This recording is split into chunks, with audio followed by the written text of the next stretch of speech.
Bienvenidas, bienvenidos a otro encuentro de Epílogo, este ciclo de entrevistas de la Unidad de Publicaciones. Hoy vamos a presentar el libro La división micro-macro y el método de la economía política. Para eso contamos con su autor, Federico Beckerman.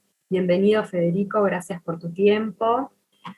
Para empezar, me gustaría que nos cuentes un poco el proceso de escritura, la decisión de publicación, de esto que viene de una tesis tuya o de algún proyecto tuyo de investigación. Bueno, primero que nada, Ana, muchas gracias por la invitación, por el espacio. Y sí, en relación a esta investigación, en verdad formalmente, por un lado, es el resultado de un trabajo que yo hice para cerrar una maestría, una tesis de maestría, pero por otro lado es también resultado de investigaciones que arrancan mucho antes de esa maestría y que tienen que ver con mi trayecto que hice ya desde la facultad. Yo soy economista y, y sobre todo paralelo a la enseñanza formal de la facultad, en las discusiones sobre grandes obras del pensamiento económico, y me fui encontrando con un montón de discusiones muy ricas que no suelen estar sobre el tapete en la formación de los economistas, porque básicamente implica poner en tela de juicio mucho el canon ortodoxo con el que se forma a los profesionales en economía. Y en ese sentido, si bien la UNCI tiene una apertura muy significativa de corrientes, miradas, es un fenómeno mundial que en la economía la división micro-macro se toma acríticamente, se la toma como un axioma del cual no se puede dudar, y sin embargo tiene muy poquitos años en relación al desarrollo de las grandes obras que fundaron la propia teoría marginalista, y no es compartido ni siquiera por los fundadores en muchos aspectos, y ni hablar mi intención de hacer una crítica de la división micro-macro a la luz del planteo, sobre todo metodológico, de Marx. Es una tarea que yo considero que no está acabada, que no está terminada en ese texto. Me parece que en ese texto lo que hace es sentar las bases para seguir la investigación, pero me parece que es un recorte interesante para ya empezar a tratar de generar una discusión al respecto entre profesionales de las ciencias sociales, cientistas sociales, y que le interese, porque me parece que el texto está, si bien toca muchas discusiones muy de economista o muy de las ciencias sociales y del proceso histórico de los últimos 200 años, intenta tener también una discusión política al respecto. Intenta jugar un papel político el texto también. En ese sentido, ahora que estoy prosiguiendo la investigación, tratando de complementarla con otros, agregarle cosas, tengo como miras seguir profundizándolo, digamos, ¿no? Pero me parece que este recorte ya amerita una primera discusión relativamente profunda sobre la cuestión. Sobre algo que en verdad no se discute, pero está en la base de todos los planteos de la teoría económica, que es la división entre la micro y la macro, contrapuesta desde un punto de vista metodológico, como decíamos, a la discusión sobre los aspectos básicos de la teoría económica a la luz del método de Marx. Esa sería mi forma de llamar a esta especie de línea de investigación que intento desarrollar. ¿Querés contarnos un poco las decisiones que después de tu tesis tuviste que ir tomando para conformar, armar, organizar el libro? Sabemos que tenés 4 capítulos, entendemos que cada vez que una tesis se pasa a un libro, hay cuestiones que se recortan, otras que se agrandan, hay un tono que cambia, ya no hay que defender algo, sino contarle a un otro conclusiones a las que pudiste haber arribado, como cómo fue ese proceso de decisión para vos quedarte conforme con un original que se presentó y que, bueno, está a punto de ser publicado.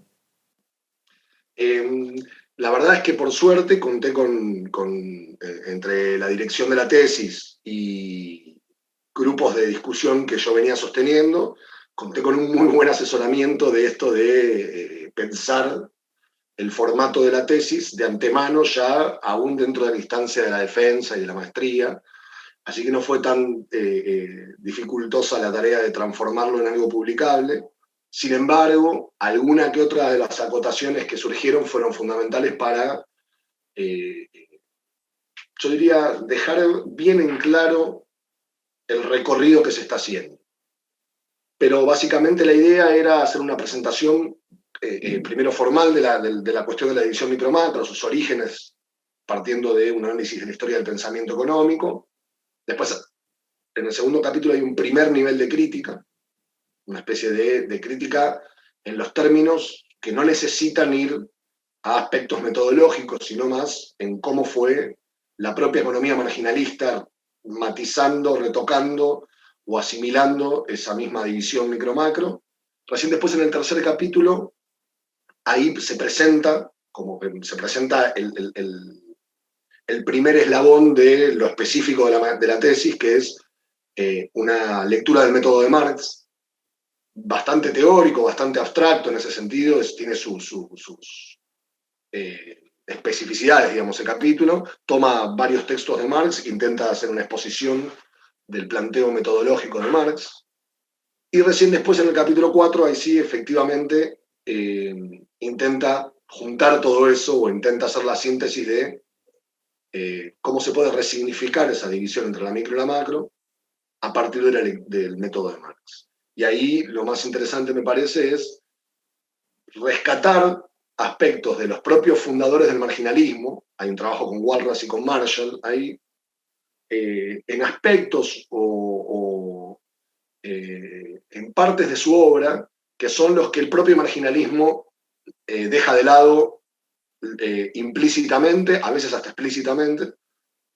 porque implica volver a discutir aspectos cualitativos, conceptuales muy básicos que la ortodoxia en general suele rematarlos con una definición de 2 frases y ya seguir a aspectos más operativos, cuantificables y tratar de no quedar enredado en cuestiones que el marginalismo llama metafísicas o pseudocientíficas y que, releídas en este modo que yo planteaba a partir del método de Marx, todo lo contrario, o sea, aparecen como las determinaciones más generales del objeto de estudio que están mirando. Por lo tanto, las preguntas más importantes, más profundas, más difíciles de contestar, pero más necesarias también.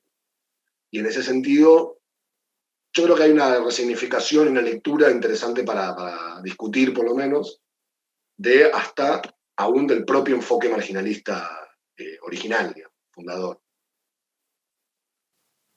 Perfecto. Hay una pregunta que vos haces en la introducción de manera retórica y que entiendo que está desarrollada al interior del texto, que llamó la atención y que te la voy a compartir a ver si me podés contar un poco. Dice cómo se organizan actualmente la producción social y el consumo social. Entiendo que esta tesis estuvo escrita y esta publicación fue antes de la pandemia, pero por ahí contarnos algunas de las conclusiones a las que arribaste y que probablemente ahora, si hacemos esa pregunta, llegues a otras conclusiones. Sí, en verdad esa formulación hace referencia a determinaciones tan generales, tan básicas, tan que, yo diría, definen cuál es el recorte de las relaciones económicas, tal como aparece planteado en Marx y en otros autores. Me gustaría citar, por ejemplo, a Íñigo Carrera, Juan Íñigo Carrera, un economista argentino, que ha desarrollado y discutido mucho alrededor de la relación entre las relaciones económicas y las relaciones políticas, culturales, sociales en general. Yo diría la determinación material, por ponerlo así, más básica, el problema más básico que debe resolver toda sociedad. En ese sentido, la pandemia lo que hace es mostrar, entiendo yo, ¿no?, como una agudización de las contradicciones específicas de este modo de organizarse la producción y el consumo social que llamamos capitalismo, pero que en definitiva, si uno tiene que contestarse sobre ese modo de organización, tiene que ir a los aspectos más generales y de ahí avanzar un poco en la tesis, el método de Marx, que yo expongo en la tesis es esto, ¿no? Como que su riqueza está en avanzar a paso firme, sin traer nada del exterior, ninguna apariencia que me surge desde las formas más simples de nuestro objeto hasta sus formas más complejas. Ese es, en definitiva, lo poco que podría decirse del método de Marx sin verlo andando, sin leer cómo Marx lo estaba desarrollando en El Capital, por ejemplo. Y en ese sentido, la formulación esa de cómo se organiza la producción y el consumo social hace referencia a eso, a que el capital es la forma histórica actual de organizarse, el capitalismo es la forma histórica actual de organizarse el metabolismo social, y que por eso está puesto en discusión con las teorías epistemológicas que plantean, bueno, las distintas teorías económicas son distintos paradigmas que son inconmensurables entre sí, no hay discusión entre el marginalismo, la escuela ricardiana, la economía política clásica y la crítica marxista son paradigmas distintos, no hay posibilidad de cruzamiento, ¿verdad? Acá la cuestión es al revés. Hay un objeto concreto que se llama mercancía, sobre los cuales hay distintas formas de abordarlo desde el punto de vista analítico. Por lo tanto, la discusión entre esos supuestos paradigmas no solo que es posible, sino que es la más necesaria. Digamos. No hay otra cosa que discusión entre esos, entre distintas formas de contestarse cómo se organiza la producción y el consumo social, que es lo mismo que tratar de contestarse qué es la mercancía.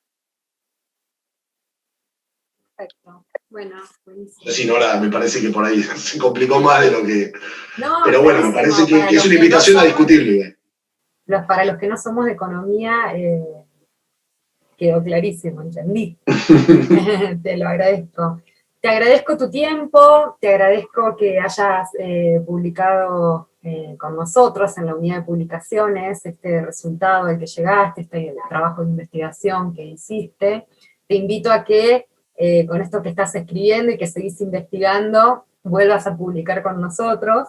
Y a todas y a todos los que nos están viendo, los invito a que descarguen el libro de Federico, que está dentro de la serie investigación en el portal del departamento deya.unq.edu.ar/publicaciones. Ahí entran a la serie investigación y va a estar el libro de Federico junto con todos los que tenemos dentro de esta serie, y además pueden visitar las demás series. Federico, muchas gracias por tu tiempo. Yo quería agradecerte a vos, Ana, y al departamento, y me parece que todo el trabajo que han hecho durante el proceso de edición y publicación fue espectacular y estoy muy agradecido. La verdad que muchas gracias. A vos, muchas gracias. Nos vemos en el próximo encuentro de Epílogo. Gracias a todas y a todos.